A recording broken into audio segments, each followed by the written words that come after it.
Sleep was never something I learned after 22 years in Delta Force. You don't rest, you monitor noise. You catalog threats, even in dreams. So when the vibration hummed across my nightstand at 2:47 p.m., my brain was already awake. The school's name flashed on my screen. Mr. Cooper, a woman's voice shook. There's been an incident. It's your son. Hit like, subscribe for more betrayal stories, and comment your city or country. They train you to react before emotion sets in.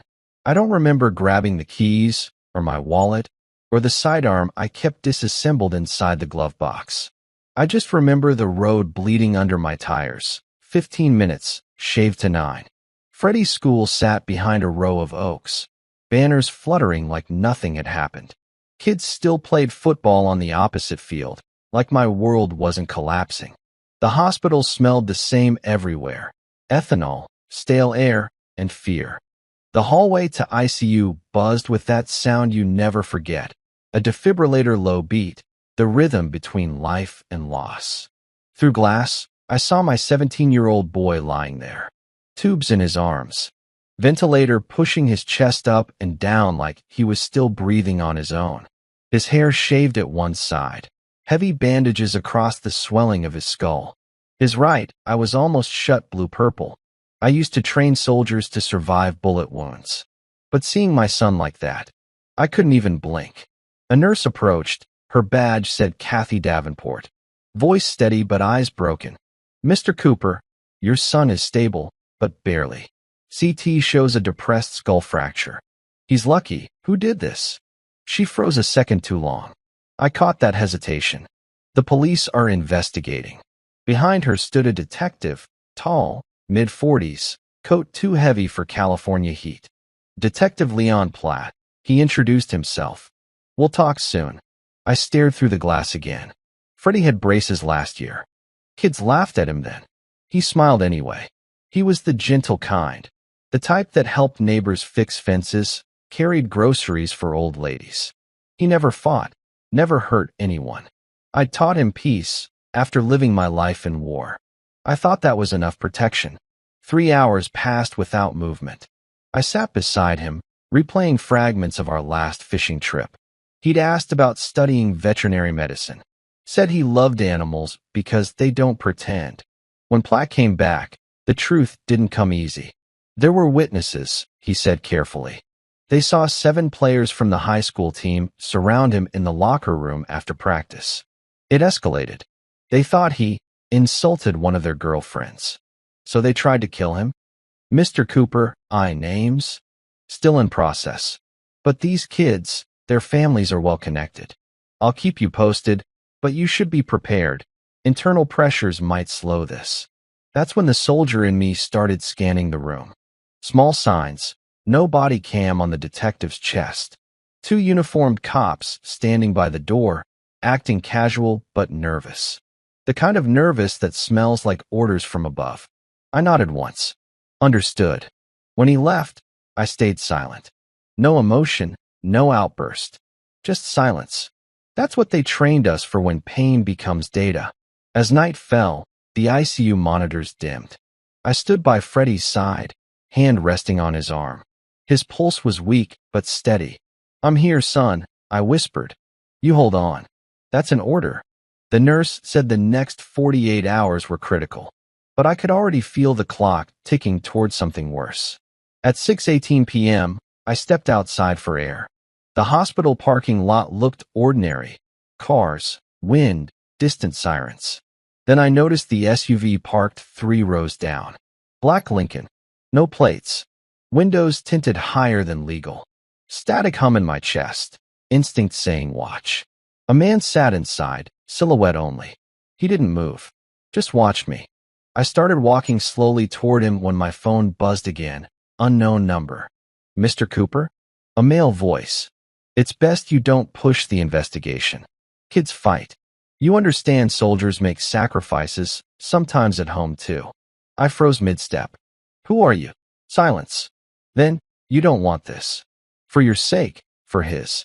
The line went dead. The Lincoln drove off before I reached it. Inside, Detective Platt stood talking to the chief nurse. They both glanced at me, then away. That's when I realized. Everyone already knew this wouldn't go by the book. I sat back in the ICU chair, stared at the ventilator, remembered every time I told myself violence ends with discharge papers. That old lie didn't age well. When I leaned forward, my reflection in the glass looked nothing like a civilian. The face looking back was operational, eyes narrow, calm, empty. I pulled out the chain from under my shirt, dog tags dulled from years of sand and blood. I told myself I buried this part of me. I whispered, but maybe some wars follow you home. Hours bled into early dawn. Machines beeped, monitors blinked, and sometimes Freddy's fingers twitched. Once, I thought he squeezed back. Doctor said reflex. I said mission. By sunrise, Platt returned again, holding a folder. We reviewed surveillance, he said. Cameras went dark between 4:15 and 4:37. System malfunction. I smiled, dry, humorless. How convenient. He hesitated, lowering his voice. There's pressure from above. The mayor's son is involved. I'm telling you off the record. Keep your distance, Mr. Cooper. Let it go. Let it go. That phrase always sounds softer than what it means. Bury it. Platt left the file on the table beside my son's bed. I opened it. Photos of the locker room. Blood sprayed across a trophy display. A shoe print on the tiles. Custom football cleats. 7 sets. 7 names. All redacted. My reflection on the glass blurred with my son's pale face through it. He looked peaceful, the kind of peace that comes after exhaustion, not safety. I tapped the side of the bed. Don't quit on me, kid, I murmured. They train me to end wars. But this time, I stopped, the words brittle in my throat. This time I'm ending something else. Behind me, footsteps echoed down the corridor. Quick, deliberate. I turned just as the hospital lights flickered once, then again. A nurse poked her head out from the station down the hall. Confused. Then another. Lights died completely. Backup power kicked in 5 seconds later. Only then I noticed. The folder on the bedside table was gone. Outside, the parking lot stretched gray under sodium lights. And there it was again, the Lincoln. Parked closer now. Engine off, headlights dimmed. Someone wanted me to know they were watching. I stood still, memorizing every faint reflection through the windshield. The way the driver's wrist gleamed, metallic, maybe a watch, maybe a badge. My phone buzzed again. Text message this time. Sleep while you can. That's when the quiet clicked into certainty. This wasn't random teenage violence. This was tactical, directed, and backed by something bigger than ego. The part of me that lived 2 decades under blackout missions, foreign skies, and impossible orders, that part woke up completely. Okay, I whispered to the night. If you think I forgot how to hunt, you're wrong. As the first light of dawn crawled across my son's bandaged face, I made one silent promise.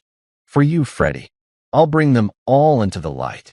The hospital cafeteria was nearly empty when Detective Platt slid into the chair across from me. The coffee in his hand looked like sludge, but smelled like someone else's hangover. He didn't speak for a moment, and neither did I. Long night? He asked, voice low. Feels longer than deployments. He nodded knowingly. You've been military. Delta, I said flatly. No pride in it, just fact. That single word seemed to settle something between us. He leaned in, glancing around as if even the walls were wired. Look, Ray, I've done this job over 20 years. But this one, he paused, rubbing his temple. This one isn't about kids anymore. It's about who their fathers are. Name them. I can't. Not yet. But I can tell you what you're up against.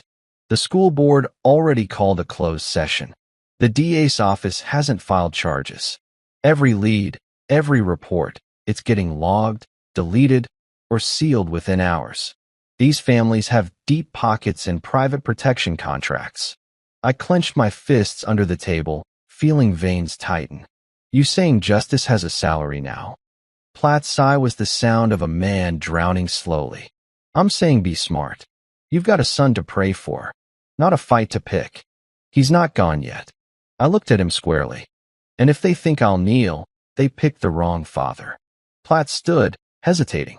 Your ex-Delta, I get it. But these people bury things better than we do bodies. Then he was gone, leaving behind the bitter smell of fear and burnt brew. That night, I couldn't rest. I sat outside the ICU window, watching the slow pulse line flicker. Morgan finally showed up, Freddie's mother. She looked like she hadn't slept in days, makeup smudged, hair tied in a knot. Ray, her voice cracked. You promised peace after you retired. And I gave it to you. To us. And now. I whispered. They brought the war home. Tears rimmed her eyes. You'll lose yourself again. I shook my head. I already did, the moment I saw him bleed. She stepped forward, placing her hand on my chest. Don't do this. Don't turn into him, please. Into who? Into the soldier. The ghost who came home, but never really did. Her words sliced deep. She left before I could answer. I didn't stop her. Some nightmares you can't share twice. 2 days later, the investigation made its way to the local news. Just a headline. Student in critical condition after locker room brawled. Brawl. That word was deliberate. A PR shield. I visited the school myself that afternoon. The principal, Mrs. Wesson, met me outside her office, chin tight, rehearsed smile plastered on. Mr. Cooper, I understand your anger, but you have to let the process. Stop pretending you care, I interrupted. Where are the students? They've been suspended pending. Suspended? I laughed coldly. My son's skull is fractured, and they get suspension? Try again. Her eyes darted nervously toward a camera mounted in the corner. Mr. Cooper, please. That's when I saw him. Grant Tyler Jr., quarterback, 6'2", walking past the window. He looked at me once, smirked, then whispered to the girl beside him. They both laughed. I stepped into the hallway, every nerve wired to danger. You think this is funny, son? He stopped, grin fading slightly. Sir, I didn't. Call me sir again, and you'll forget what bone structure feels like. The girl gasped. The principal yelled my name. But the boy just smiled again. The reckless kind of smile born from fathers who could buy silence. You can't touch me, Mr. Cooper. He was right. Legally, I couldn't. Not yet. But there's law, and then there's consequence. That evening, I parked outside the school lot again, watching parents pick up kids from practice. SUVs lined up, laughter spilling out of car windows. That's when I saw it. A man leaning on a Range Rover, watching me just as I watched him. He looked mid-50s, expensive suit, the kind you wear when you own judges. He smiled thinly as I started the engine, rolled down his tinted window just enough to speak. We're sorry for your son's injuries, he said smoothly. Boys make mistakes. We can make it right. By right, you mean disappear the truth? He shrugged. Names don't help anyone. Take care of your family. Don't make this worse. I stepped closer, eyes locked on his. You've mistaken my silence for surrender. He tilted his head, amused. You're retired, Delta. Time to act like it. I clenched my teeth hard enough to taste blood. I might be retired, but I never lost certification. His smirk faltered. Good. He drove off fast, tires squealing against asphalt. Later that night, I sat in my truck outside the hospital again, headlights off. Used the same habits from old surveillance work. Small notebook, time-stamped movements, shift patterns, vehicle plates. The same black Lincoln passed the entrance 3 times in an hour. Always slow. Always watching. I recorded plate numbers. All fake. All government pattern. This wasn't just wealthy privilege. This was a network. Inside, I found Detective Platt near the vending machines. They're watching my family now, I told him. I figured they might, he said tiredly. I warned you. You didn't warn hard enough. He lowered his eyes. You're scaring me, Ray. You've got that 1,000-yard stare again. I leaned close. That stare kept me alive. It'll keep my son alive, too. He grabbed my arm. Listen, the DA's son is one of them. That alone makes this untouchable. But there's something else. You know a Grant Tyler. My silence said enough. His father owns a private defense firm, Tactical dynamics. Contracts with the Pentagon. Black budget territory. I leaned back, connecting the dots. I served beside a Grant Tyler once. Helmand Province, 2003. That bastard left my men hanging during an ambush. Platt looked unsettled now. Then you already know what kind of man you're facing. Yeah, I said softly. A coward with money. When I reached my truck that night, a folded note was tucked beneath the wiper. Plain font. Black ink. Drop it, or your son won't be the only one in a coma. The paper smelled faintly of oil and tobacco, military-issue gloves. Not civilian. I burned it on the spot, watched the flames curl the edges into ash. Then I opened my glove box, reassembling the sidearm I hadn't touched since Afghanistan. Each click of assembly echoed through the car like a countdown. Safety off. Magazine in. Rack and ready. Before dawn, I sat again beside Freddie's hospital bed, his hand cold but present. When your mom wakes up, she'll see me changed again, I whispered. But you'll understand why. Machines hummed. Shadows shifted as morning light crept through blinds. Behind me, the nurse walked by quietly, pretending not to notice the weapon holstered under my jacket. She didn't say a word. She didn't have to. The man I used to be was gone, and what stood in his place was everything he trained to bury. The community center smelled like bleach and politics. The invitation had come from the school board, worded politely, but I could read between lines. To discuss resolution and community understanding. I'd been in interrogation rooms with the same tone. I walked in wearing plain clothes, sleeves rolled up, nothing tactical. But instinctively, I counted exits, ceiling cameras, and the number of men in expensive shoes. 7 of them. Each had a son connected to the assault. Each had a face that said untouchable. At the center table, Superintendent Rogers gestured kindly. Mr. Cooper, we all want healing. These boys made a mistake. Stop there, I said, voice calm but sharp. They didn't make a mistake. They made a choice. A whisper moved through the room. One of the fathers, heavy-set, Rolex glinting, leaned back with a smirk. Look, Ray, none of us want this dragging out. Doctors say your boy might recover. We're willing to cover all expenses. Quietly, I met his eyes. Money's not the currency I deal in. Another one snorted. Then what do you want? Jail time for teenage boys. What I want, I said slowly, is accountability. And if the system won't give it, I'll take it another way. They shifted uncomfortably, half scoff, half fear. One of them tapped a folder on the table. Word of advice. We all did our time in service, Mr. Cooper. Some of us higher than you. Don't forget which side still carries authorization to act. There it was, confirmation. Not coincidence. Not privilege. Tactical men behind spoiled children. I stood up slowly. You just confirmed more than you think. Sit down, one barked. I didn't. I just looked at each of them one by one, memorizing every eye twitch, every fake calm.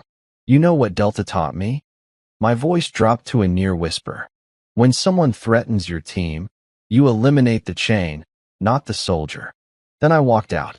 By nightfall, the adrenaline had burned to quiet steel. The streets of my small town flickered under sodium lights, calm, suburban perfection, like a movie set hiding right underneath. I stopped 2 blocks from the meeting hall, killed the headlights, and pulled out an old folder from my military days. Inside was the contact for a former teammate, Tristan Cole. Last I heard, Tristan did freelance security for defense contracts. If these men shared any roots with my past, he'd know. I called. 1 ring, 2. Click. Ray Cooper. Didn't expect this number again. His voice came through gravel deep. I need intel, I said. Tactical dynamics. Grant Tyler Sr. Long pause. Ray, don't stir that nest. That guy's made the Pentagon blink. You cross him, you'll vanish before your next cup of coffee. They went after my kid. Silence. Then Tristan sighed. Okay. Tyler's firm runs some quiet logistics work, black routes, foreign arms recovery.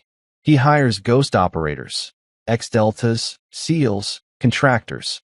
And yeah, Some of the men on his payroll served with you, including one named Hale. Victor Hale? Yeah. What? He was in the room tonight. Tristan swore softly under his breath. Then you're deep in it, brother. These men aren't just parents. They're wealthy veterans hiding dirty contracts. You touch one, you trigger all. I watched headlights crawl past as he spoke. Then I guess I better not touch them, I said. I'll dismantle them instead.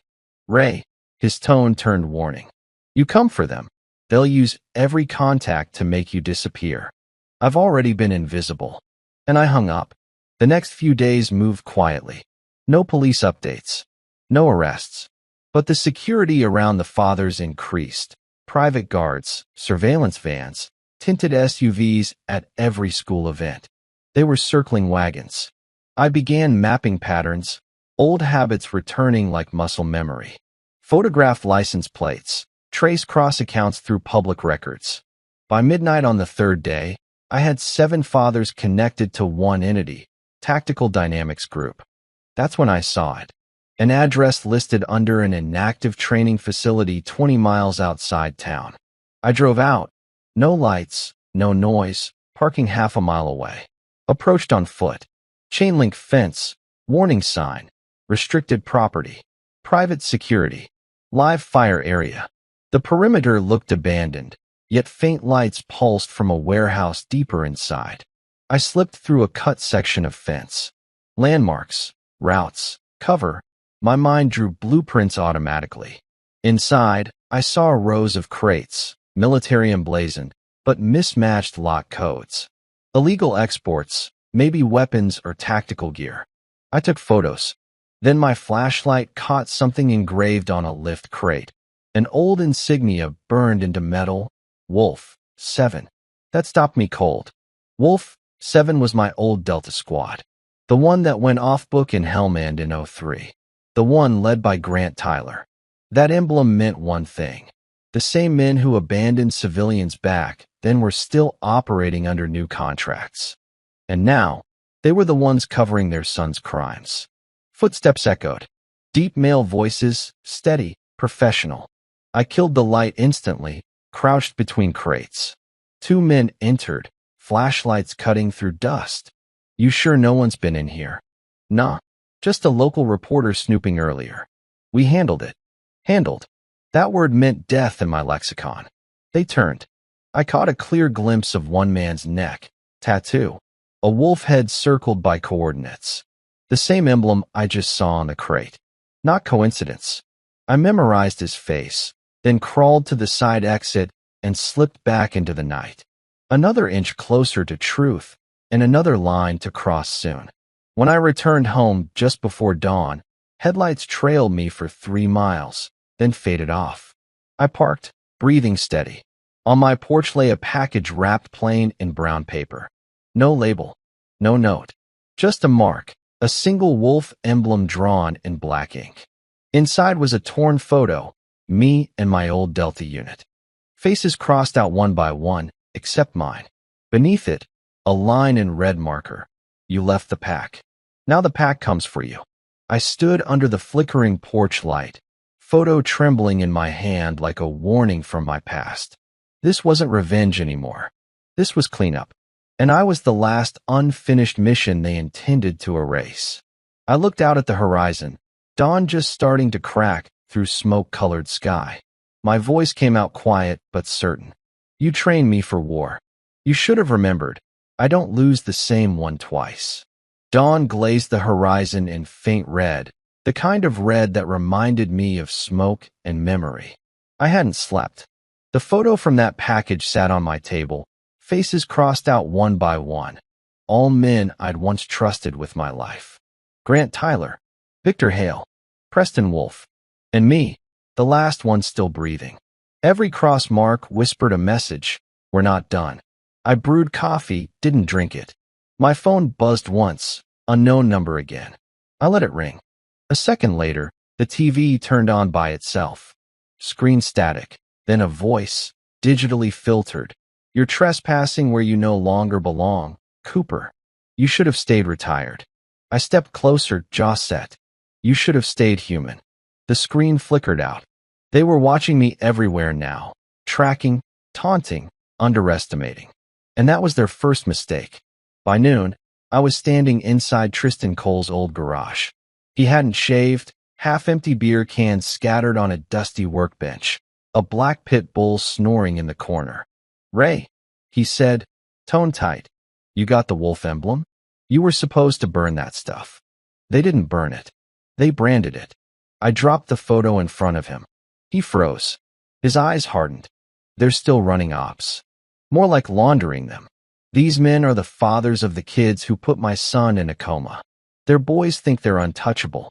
Guess who taught them that?" Tristan rubbed his temple. "Grant Tyler was your CO? You remember that raid in Hellman, the one that went sideways because he sold coordinates. I finished for him." "I remember." He nodded grimly. "Ray, that wasn't official Black Ops. That was personal enrichment disguised as patriotism. Those same men formed Tactical Dynamics after court-martial cover-ups. It's not just greed. It's network control. You expose them.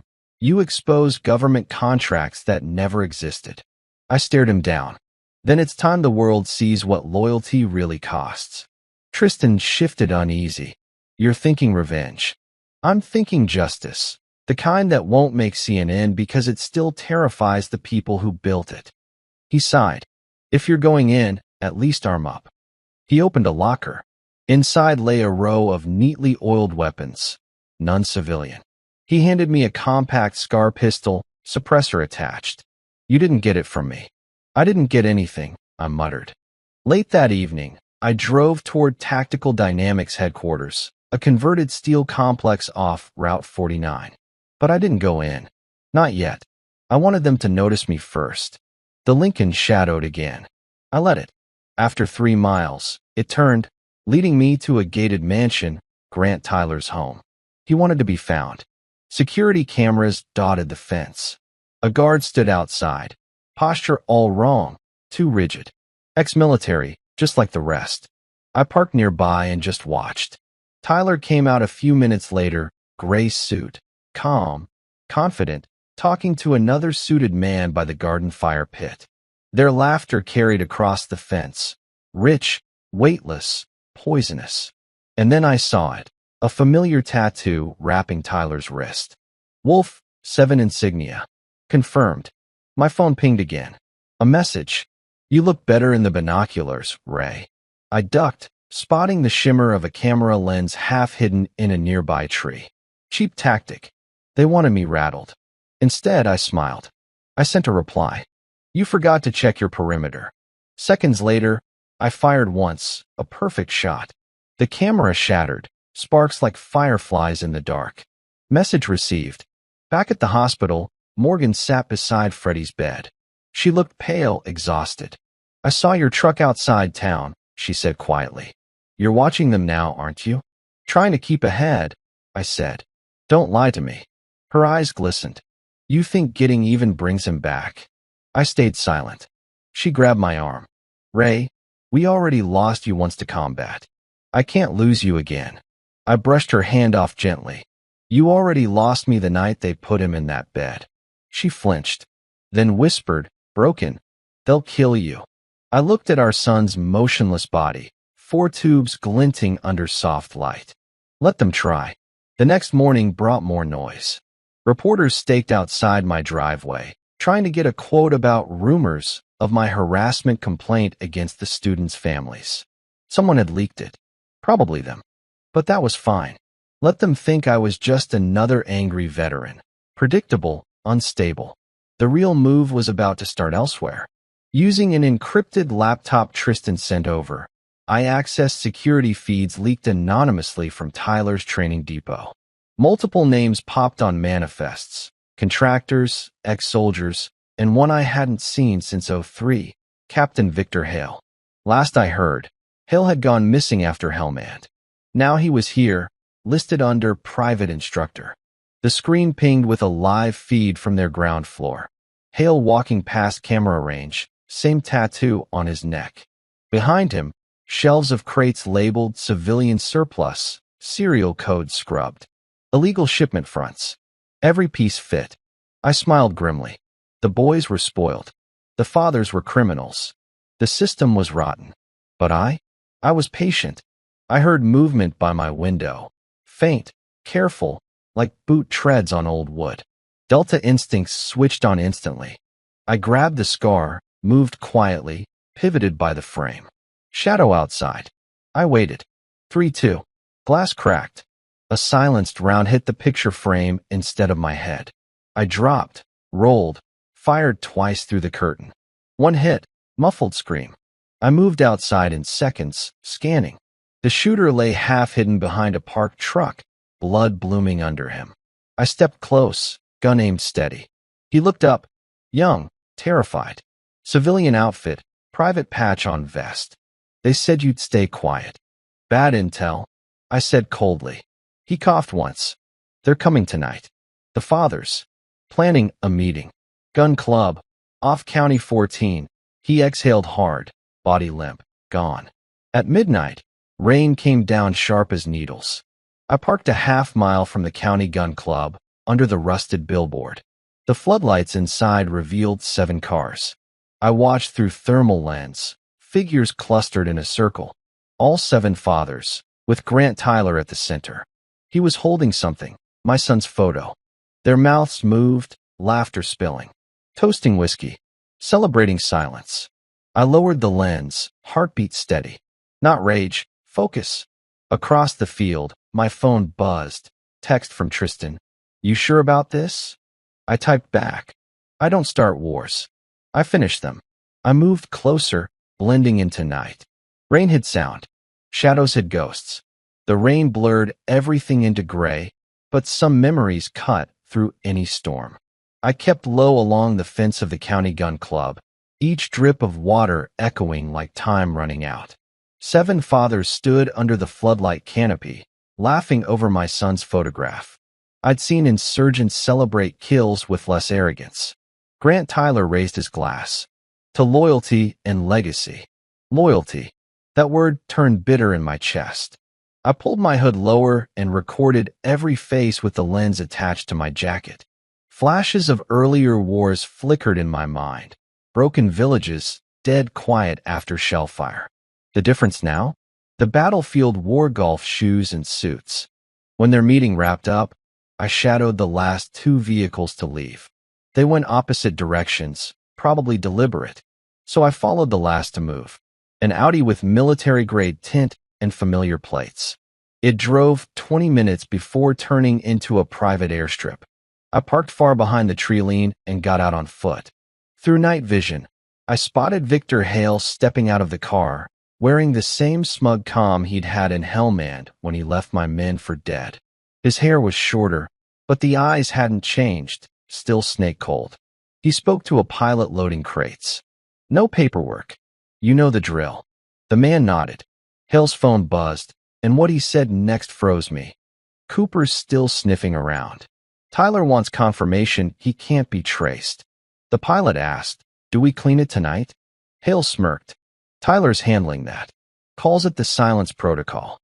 My pulse steadied to that old battle rhythm. No panic, no shake. Just patterns.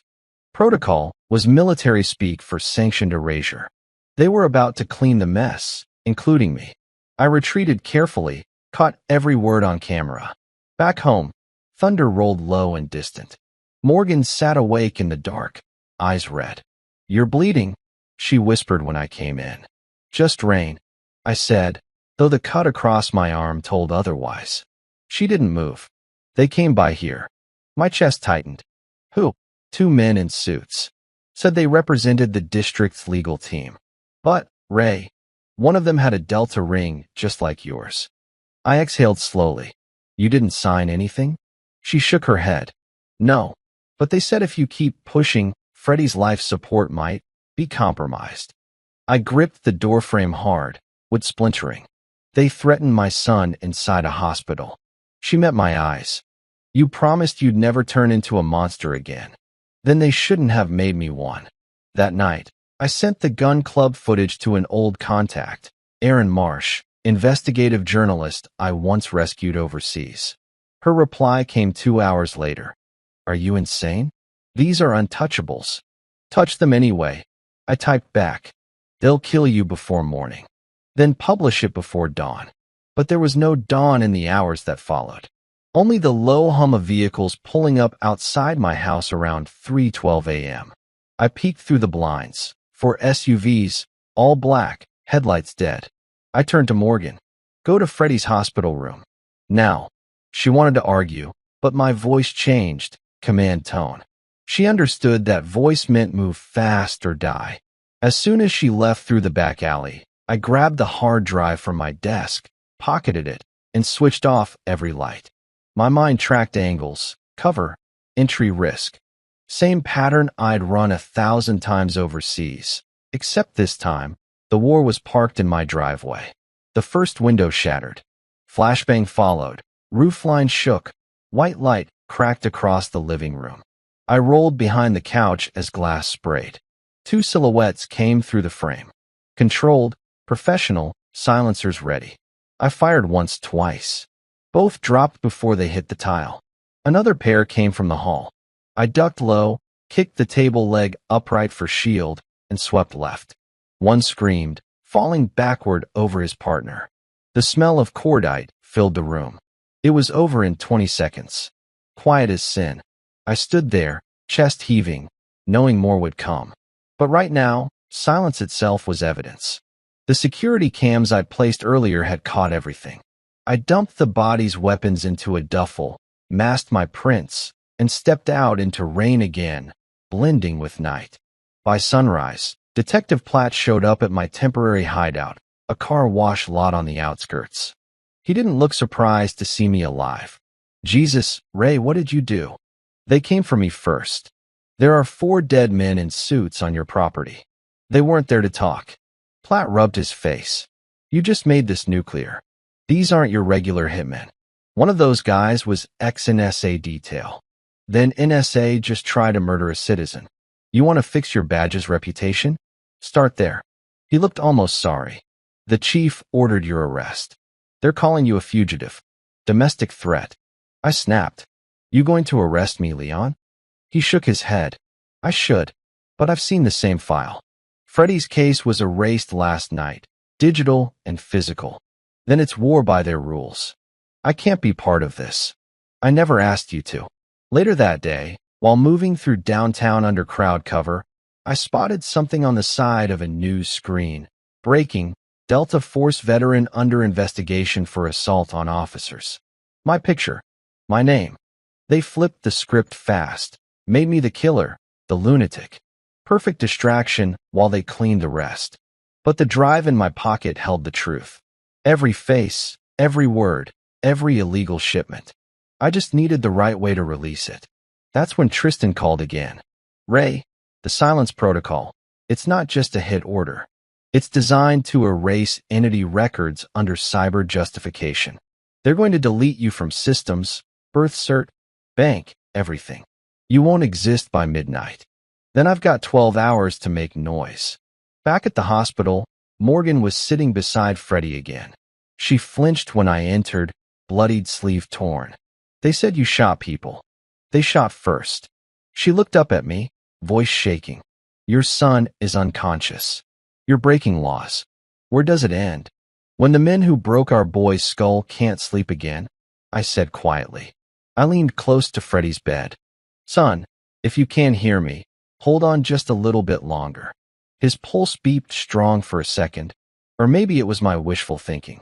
Outside, thunder cracked again, but this time it wasn't weather. It was the sound of justice warming up. I left the hospital walking straight into rain. My burner phone buzzed once. New message, unknown source. We missed our shot, Cooper. Next time, we take the whole family. I typed back with one hand while holstering the other weapon. So will I. For the first time in years, the war in me wasn't about flags or nations. It was about bloodlines, and one I refused to let die quietly. By the time dusk swallowed the city, I wasn't just a father anymore. I was a headline waiting to happen. The networks painted me as a violent, unstable ex-soldier spiraling after his son's injury.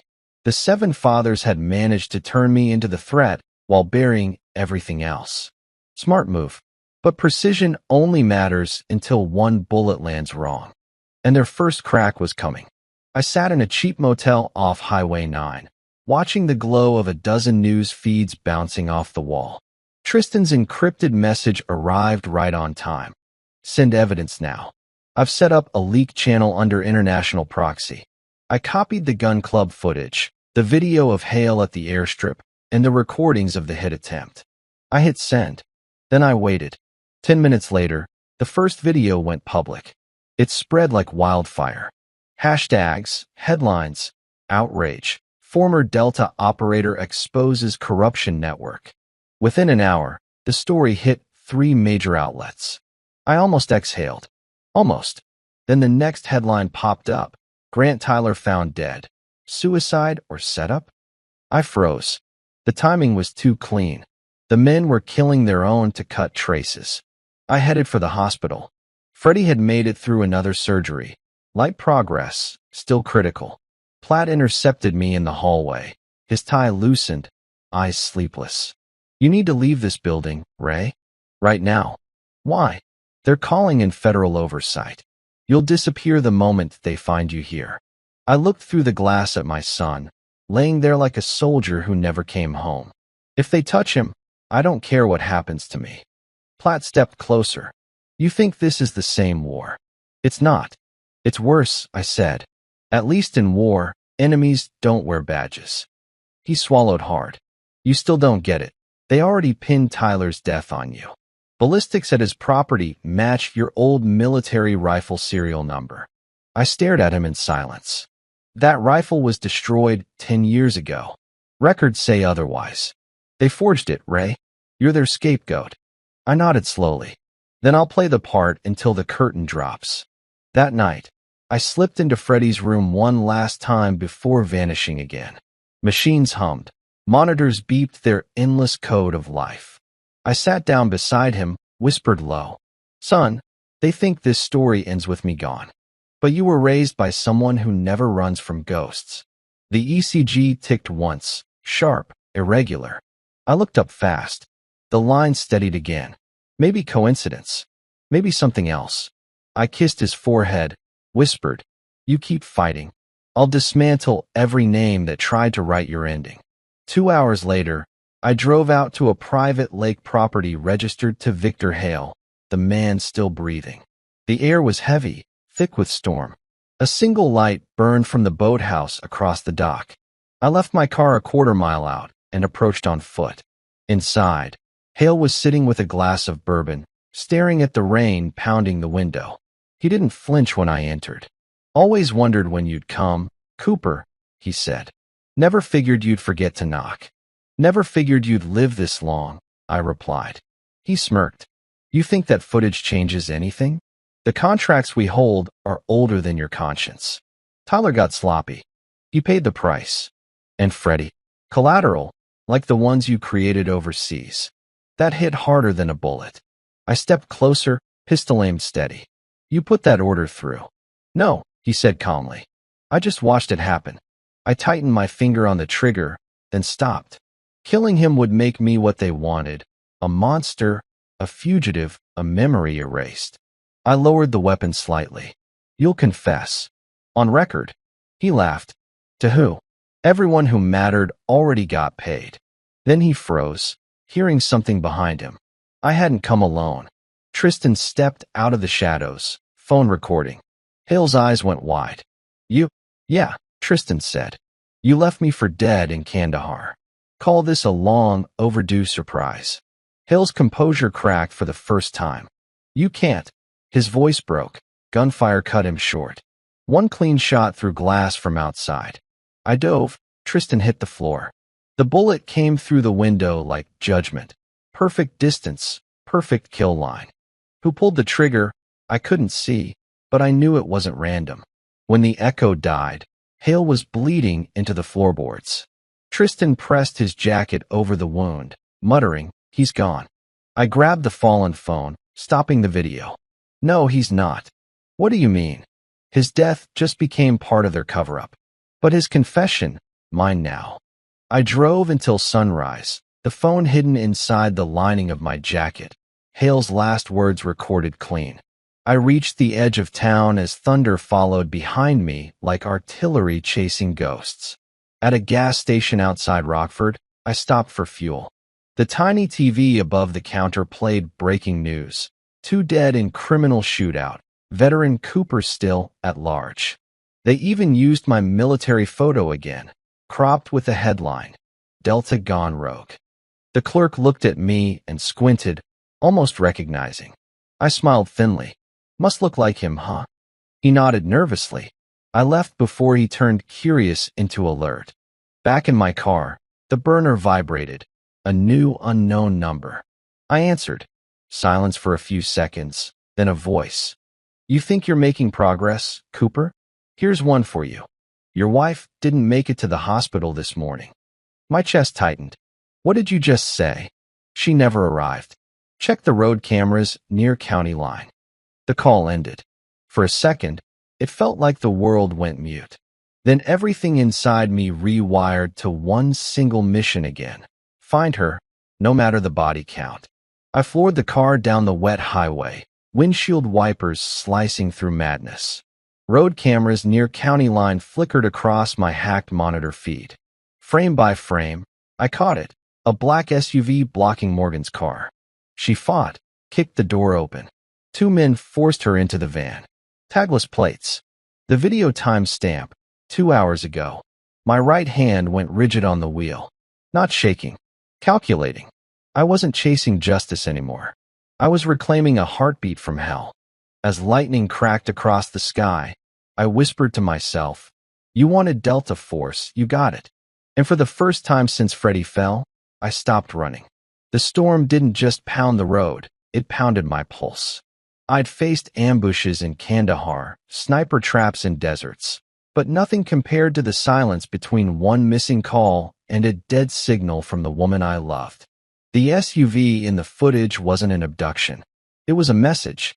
They wanted my reaction on clockwork, and they were about to get it.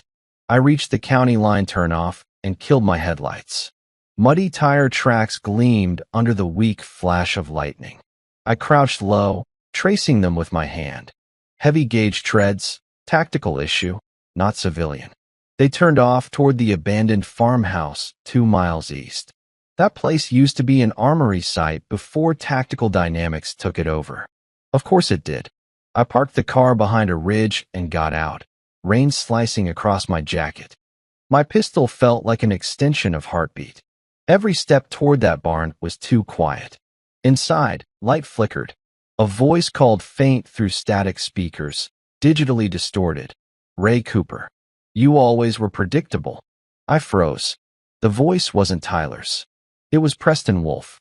He'd been the intelligence officer under our old unit, then the one who vanished after the court inquiry. You came this far, he continued from hidden speakers, calm as a lecturer. Do you remember what we told rookies, Ray? Every mission has a price. Yours is overdue. Then I saw the first thing that made my blood ice over. Morgan's necklace, hanging from a nail. I pushed forward. The barn smelled of oil and rotting hay. My boot hit a shell casing. Near the far corner, a shape, slumped, hands tied, hair soaked red. Morgan! My voice cracked before I could stop it. I moved closer, gun steady. It wasn't her. It was one of the Father's hired men, wearing her ring in his hand. Eyes open, throat cut, message carved into his forearm. Stop or she bleeds. Every muscle in my body locked. Delta training said control emotion. Human instinct said burn the world. For the first time, I didn't know which one was louder. When I stepped back into the rain, thunder rolled across the fields. My burner buzzed. New message, video attached. I hit play. Morgan, tied to a chair, eyes hollow but alive. Behind her, a dark room, plastic-covered walls, Tactical Dynamics Wolf emblem painted in black. A man's voice off camera, calm, rehearsed. If you want her back, Ray, you come home. The way you left us. Alone. The video ended. I stared at the screen until my reflection looked like someone I didn't recognize. Eyes sharp, unblinking, not father, not husband, just trained precision waiting for purpose. Tristan's voice came through the radio line a minute later. I tracked signal origin. It's from Hale's private bunker complex, 20 miles north. You'll need heavy support. I'm not asking. He sighed. You'll die down there. Then I'll take the rest of them with me. And I hung up. The bunker's entrance looked like another abandoned winery, security disguised as neglect. 2 guards patrolled the gate. Rain masked my approach until 16 feet. One blinked the wrong way. I swept his feet, silenced the second before he could call it in. Clean, silent, surgical. Inside was another world, industrial hum. Faint lights running along the floor, concrete tunnels lined with racks of illegal tech shipments.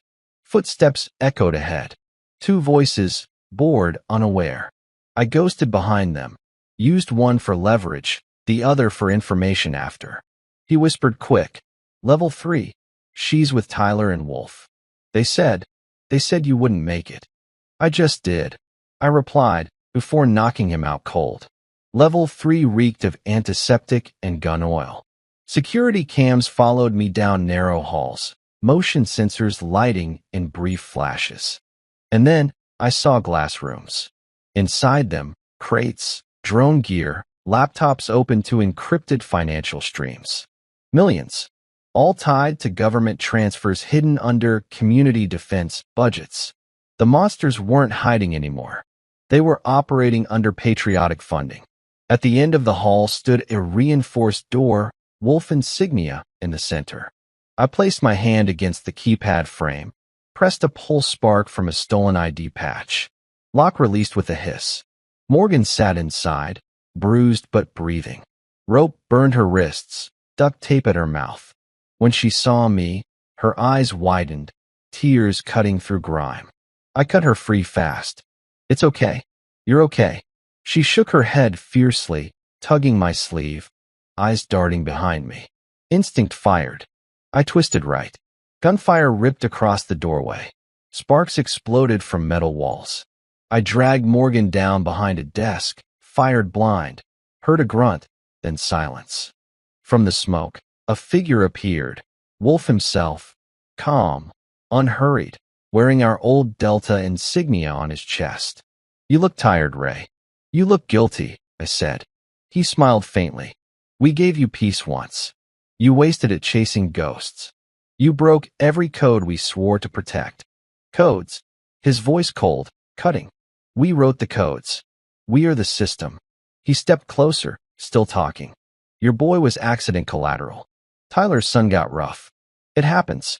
We cleaned it up. But you, he laughed, you made it holy. My hand clenched around the trigger, rage trembling under control. Say his name again. Freddie Cooper. Weak stock for a soldier's son. I fired. The bullet hit his shoulder, spinning him halfway. His grin vanished. Morgan screamed as he grabbed for cover. I fired again, this time through his leg. He fell hard, blood blooming into his gray jacket. I walked up, gun aimed steady at his chest. You hurt my wife, my boy, and turned justice into profit. You think the flag hides monsters like you forever? He coughed blood, shaking his head. You can't expose us all. There's no system that'll take our sins. I know, I said coldly, pressing my phone's active camera toward him. But the internet will. His last smirk died as the red recording light blinked bright. Morgan leaned into me, whisper cracked. Ray, we have to go? More are coming. I know. I grabbed her hand. But I needed the world to hear him first. We rushed through the tunnel as alarms began to scream overhead. Red lights flooded the halls. Outside, the storm had only grown worse. Rain pounding, sirens blaring in the distance. We stopped near the ridge, wind howling through the trees. Morgan touched my face gently. You saved me. I nodded once. Not yet. They're not done. Then what happens now? I looked toward the distant sound of helicopters approaching. Now, I said, the wolves hunt the wrong man. Helicopter rotors carved through the thunder, their rhythm pounding against my ribs like war drums that never learned to stop. Morgan held on as I steered us through the pine trail, mud flinging under the tires. Every flash of lightning showed another second shaved off our lead. "They'll find us," she said, her voice shaking but fierce. "I'm counting on it," I said. "But next time, they'll bring the news cameras too." Because the video of Wolf's confession was already live. Tristan had uploaded it as we escaped. The clip spread through social feeds faster than sirens could. Wolf had named their network, their connections, their crimes. It was undeniable. Proof. But proof didn't mean safety. It meant target. By morning, every major outlet split the story in half. Veteran whistleblower or domestic terrorist.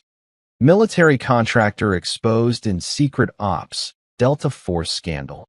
The Wolf, 7 connection. The Fathers empires started cracking. Sponsors withdrew. Police raided warehouses, but conveniently, all crucial data burned overnight.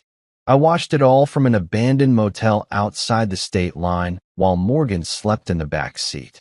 She looked peaceful, despite everything, bruised, exhausted, human. The woman who saw every version of me and still stayed long enough to be taken because of it. I touched her hand gently. "Almost over," I whispered. "Then we disappear." But deep down, I knew that was a lie. Wolves don't stop until the last one starves.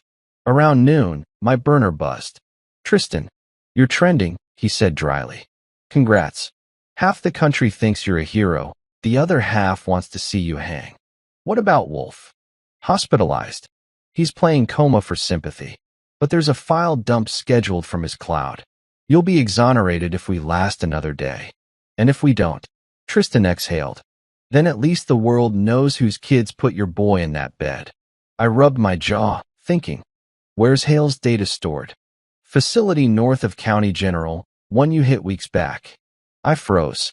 "You mean they're still using the same relay near the hospital?" "Yeah." "What?" "Because that's where Freddy is." I turned the engine key without another word.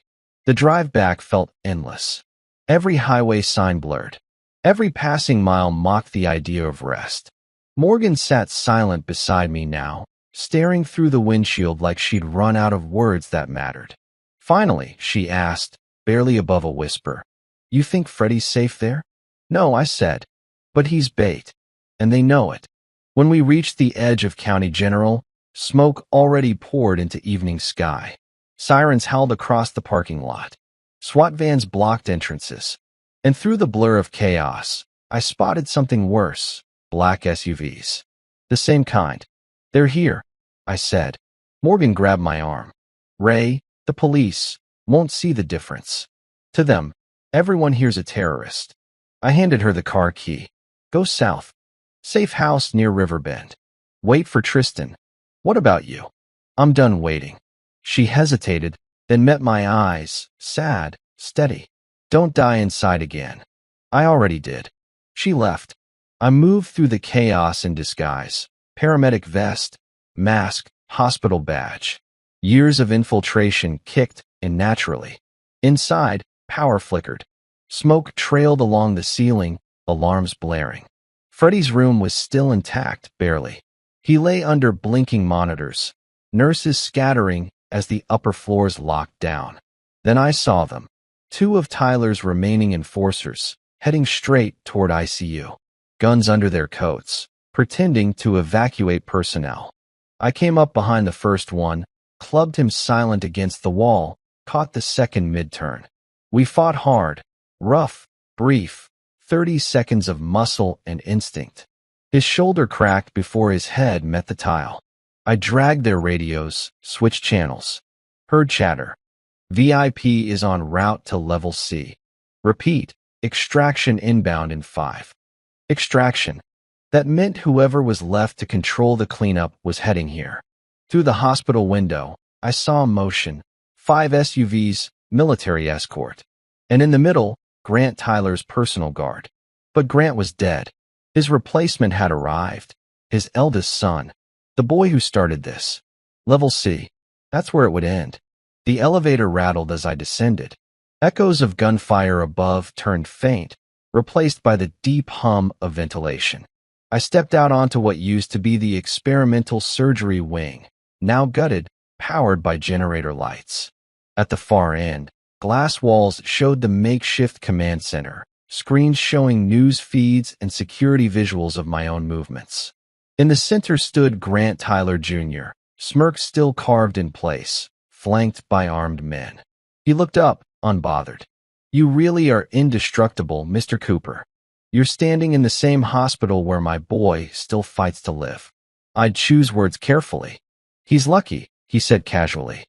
"Being in a coma means he'll never see what you became. I became what you built." He leaned on the table, voice dripping arrogance. "You think your video matters? The narrative's already rewritten. By tomorrow you'll be gone, scrubbed, erased. And people will sleep easy believing we saved them from you. You sound like your father." He laughed. "Thanks." I fired once, missing him deliberately. The bullet smashed the hard drive beside his arm. "You won't clean anything else." The guards raised rifles. Chaos burst like thunder, CO2 fire extinguisher clouds, red lights flashing through haze. I dove low, rolled behind cover, moved with trained rhythm. Each breath, each aim precise. 3 guards down, 2 falling without knowing where it came from. Tyler Jr. stumbled back toward the emergency stairwell, panic replacing arrogance.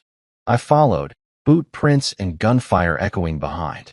He reached the hallway leading to ICU and froze, Freddie's monitor beeping ahead, his son's fragile pulse marking each second. "Look at him," I said, raising my gun. "That's the boy your team tried to bury." Tyler's voice cracked. "You won't shoot me." "Right," I said quietly. "Not in front of my son." Instead, I shot the fire alarm panel beside us. The sprinklers burst open, soaking everything. Smoke gave way to water and flashing red light. Uniformed officers stormed in seconds later, weapons drawn, but not at me. Live feed cameras overhead beamed the entire confrontation straight to national news. Every angle, every word, broadcast by Tristan's reactivated loop. The Father's last deception, undone for everyone to see. Tyler Jr. screamed, "I'm the victim here." I lowered my gun, voice calm. "Then the world can decide." He lunged for me, and that's when a single electric snap filled the corridor, the surgeon's defibrillator pads, used like a stun weapon. He collapsed, convulsing, wet floor hissing under volts. Platt appeared behind the officers, breathing hard, gun ready. "It's over, Ray." "No," I said quietly, looking past him through the glass at my son's ward. "It's finally ending." As the last sirens wailed, I turned to see Freddie's fingers move. A tiny twitch, but real. My knees almost gave out. The boy still had fight left. "Of course he did," I whispered through the glass. "You held on, like I knew you would." That night, headlines exploded again. Delta whistleblower frees family in hospital siege. The wolves exposed. The system couldn't spin it anymore. The truth had gone viral, unstoppable. Still, deep inside, I knew there was one final debt unpaid. Grant Tyler Sr. might be dead, but the roots of Wolf 7 still crawled beneath governments and contracts. And I wasn't done until every trace was dragged into light. The night they came for me, the whole city went quiet. No static, no traffic, just the echo of something building in the dark. I could feel it before I heard it, like every instinct sharpened at once. County General was surrounded again. Only this time, it wasn't some covert team or hired muscle. It was everything left of the Father's network, cornered, desperate, and armed with federal-grade clearance. Helicopters hovered above the hospital roof, floodlights cutting through the rain. People inside screamed as uniformed shadows moved in unmarked gear, private mercs trying to look like law. Platt stood beside me in the security hall, his stance steady but his hands shaking. "They're saying it's a hostage recovery. Fake order from federal command. Which means they plan to erase me, live, in public," I said. "And everyone inside," he added. I looked toward Freddie's room on the monitor. My son still lay unconscious under monitor glow. "We hold here," I said quietly. "Nothing gets through those elevators." Platt looked at me like a man who knew we might die in those halls. "You're sure about this?" I chambered around. After 2 decades of war, I'm done dying anywhere else. 5 minutes later, the first breach hit. The east stairwell exploded inward, flashbangs rolling like thunder. I aimed fast, 2 shots downrange. Glass burst, alarms screamed, fire sprinklers triggered automatically. Smoke swallowed red light. Platt called over comms. They're coming in from level B2. I vented one side corridor, turned sprinklers into steam, forced visibility down to 0. The sound of boots stamping metal echoed above. While they pushed upward, I led a line of scared nurses and patients down the opposite wing, barricading ICU doors with rolling metal frames and crash carts. They're not soldiers, I told them. They're contractors. They'll retreat if their comms scramble. What if they don't? One nurse asked, shaking. Then you stay behind me. I rigged the elevators with makeshift charges, just enough for confusion. Years of Delta procedures weren't about brute force. They were about rhythm. I'd learned you don't win fights like this by overpowering. You break control. The next wave reached the lobby. Gunfire bloomed up the stairwell. I felt every vibration through the floor, every shell casing ping. Then I heard it, a command voice through a megaphone. Ray Cooper, surrender yourself. You've committed treason against your country. Treason. They always reach for that word when truth burns them.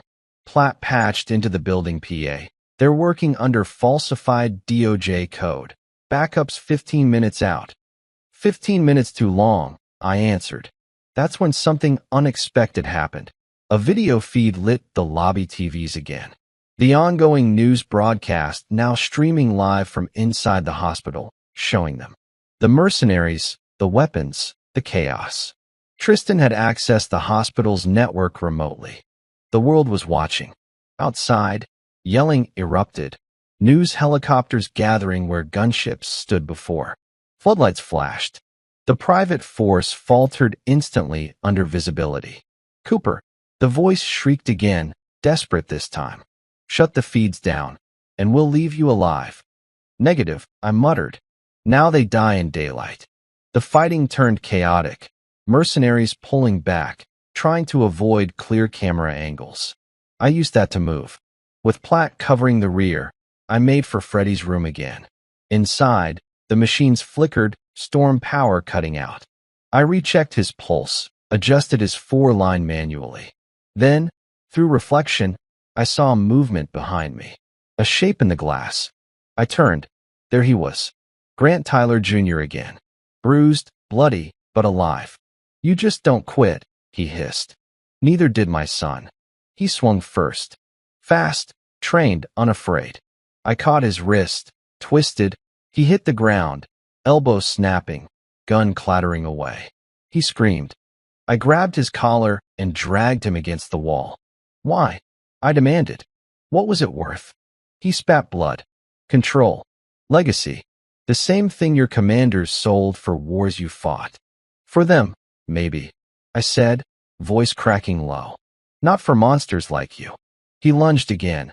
I hit him once, open-handed, clean. His body went limp. Outside, the real police finally arrived. Sirens loud, federal IDs checking the chaos. Floodlights painted the hospital white. 2 hours later, it was over.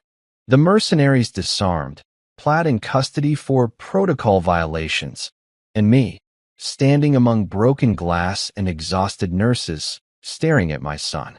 Freddy's monitor beeped steady again. A doctor walked in quietly. He's stable. Might wake within 24 hours.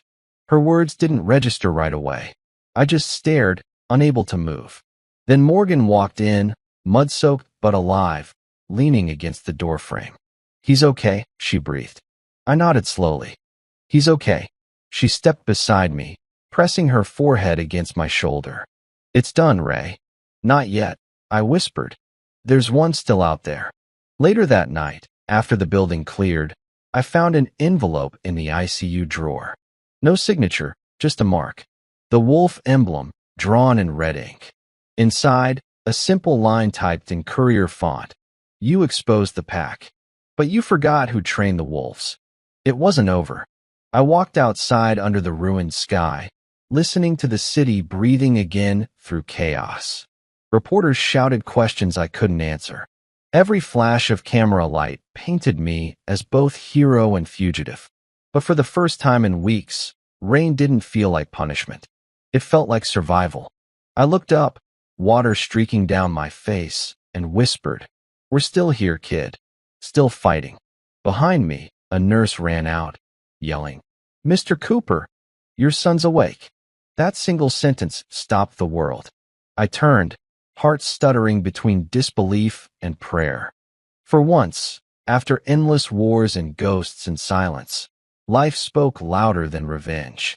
Morning came slow, the kind of dawn that almost felt fake, too soft for everything left behind. The rain finally stopped. The hospital smelled like new air again, as if the world was catching its first breath after holding it for years. Freddie was awake. Not fully, not strong, but awake. His hand wrapped around mine like he used to when he was small and scared of fireworks. His voice came out cracked, tired. "Dad, what happened?" I smiled, a real one this time. "You won." His eyes drifted toward the window, sunlight cutting through clouds. "Mom's okay." I nodded. "Thanks to you." He didn't know everything, and maybe he never would. Maybe that was mercy. Downstairs, the news crews waited like wolves of a different breed, cameras hungry for closure. Headlines already spun the story into legend. Delta operative brings down rogue military network. Whistleblower turns fatherhood into a fight for truth. But I wasn't a hero. I was just a man who refused to let silence be louder than justice. Detective Platt walked in, left arm bandaged. "They cleared your name," he said. "The recordings, Wolf's files, the hit orders, all verified. You're free." I glanced at Freddie's room. Freedom's a strange word when you've buried peace to get it. He put a hand on my shoulder. "Then build peace out of what's left." At noon, the government issued official statements. Deep regret, internal investigation, heroes of public service. All the phrases that meant nothing. But something had changed. The men responsible were gone, their constructs burned down by their own arrogance. Morgan came in with coffee, her eyes softer than I remembered. "You did it." "We did it," I corrected. She smiled faintly. "What now?" I looked toward Freddie's room, the steady heartbeat monitor echoing through the hall. "Now we heal." Quietly. A long pause settled between us, not heavy this time, just full of meaning no words needed. Weeks passed. Freddie began to talk again, slow but clear. Reporters tried to find us, but I changed phones, changed house, changed names. I found a job far from bases and uniformed men, teaching self-defense to kids who didn't know the difference between discipline and violence. One day, Freddie asked, "Do you miss it?" "The force." I thought long before answering. "No," I said quietly. "The real force I had was keeping you alive." He smiled weakly. "Guess Delta never retires, huh?" I laughed, something I hadn't done in years. "Only when the mission ends." But one thing stayed with me. Sometimes, when the wind is quiet and the lights go dim, I hear those same words echo back through memory. "You left the pack. Now the pack comes for you." And maybe that's true. Maybe somewhere out there, some old ghost still wants payback. But I'll be ready, not with war, but with what they never understood. Peace. Not the kind you're handed. The kind you fight to earn. The kind you bleed for. As for me, I don't sleep light anymore. I sleep knowing that monsters can fall, that truth can catch up, and that a father's love might just be the last version of justice left on earth. Because love isn't weakness. It's the last weapon that never runs out of ammo.